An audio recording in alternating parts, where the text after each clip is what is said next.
인터스텔라 시공간의 미스터리. 인터스텔라는 2014년 개봉된 SF 영화로 매우 혁신적인 물리학적인 요소들을 담고 있습니다.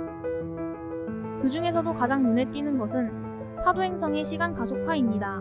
이것이 가능한지 여부는 논란이 많았고 이에 대한 고민을 이어가 보도록 하겠습니다. 인터스텔라에서는 파도행성에 대한 탐사 중에 크루는 파도행성의 표면에 착륙하게 됩니다. 이때 이 행성은 희귀한 특성을 가지고 있는데 그것은 행성의 중심 근처에서 시간이 느리게 흐른다는 것입니다.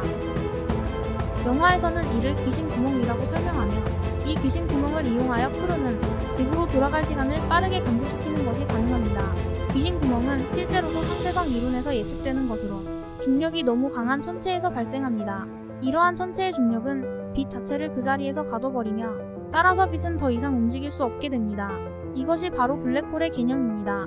귀신 구멍은 블랙홀과 거의 비슷하지만 중심 근처에서는 빛의 속도가 매우 느리기 때문에 빛은 시간이 느리게 흐르는 것처럼 느껴지게 됩니다. 인터스텔라에서는 이러한 시간 가속화 현상을 파도행성에 적용시켰습니다. 파도행성은 귀신 구멍과 유사한 성질을 가지고 있기 때문에 파도행성에서는 시간이 느리게 흐르게 됩니다. 따라서 파도행성의 표면에서는 3시간이 지나는 동안 지구에서는 23년이 지난 것으로 측정됩니다. 하지만 이러한 현상이 실제로 가능한 것인가에 대해서는 여러 가지 논란이 있습니다. 일단 지구 주변에서는 귀신 구멍과 같은 시간 가속화 현상이 발생할 수 있는 천체가 없기 때문에 이러한 일이 일어나는 것은 불가능합니다. 또한 이러한 시간 가속화는 상대성 이론에서 예측되는 것이지만 파도행성과 같은 천체에서 이러한 현상이 발생할 수 있는지에 대해서도 논란이 있습니다.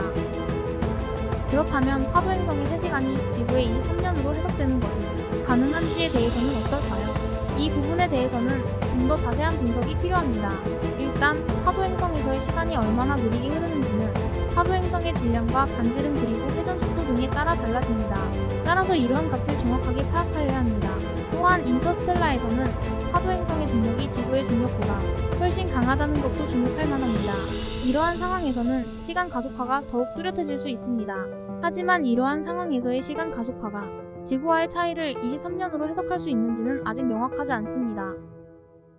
마지막으로 인터스텔라에서는 이러한 시간 가속화 현상이 크루의 미션을 수행하는데 매우 중요한 역할을 한다는 것도 주목할 만합니다. 이를 통해 우주 탐사에서 시간 가속화가 얼마나 중요한 요소인지를 알 수 있습니다. 결론적으로 인터스텔라에서 나온 파도행성의 시간 가속화는 상대성 이론에서 예측되는 시간 가속화 현상과 유사하지만 현재까지는 그것이 실제로 가능한 것인지 여부는 명확하지 않습니다. 하지만 이러한 상상력을 바탕으로 한 SF 영화는 우주 탐사에 대한 관심과 열정을 불러일으키는 데 큰 역할을 한 것은 분명합니다. 시청해주셔서 감사합니다.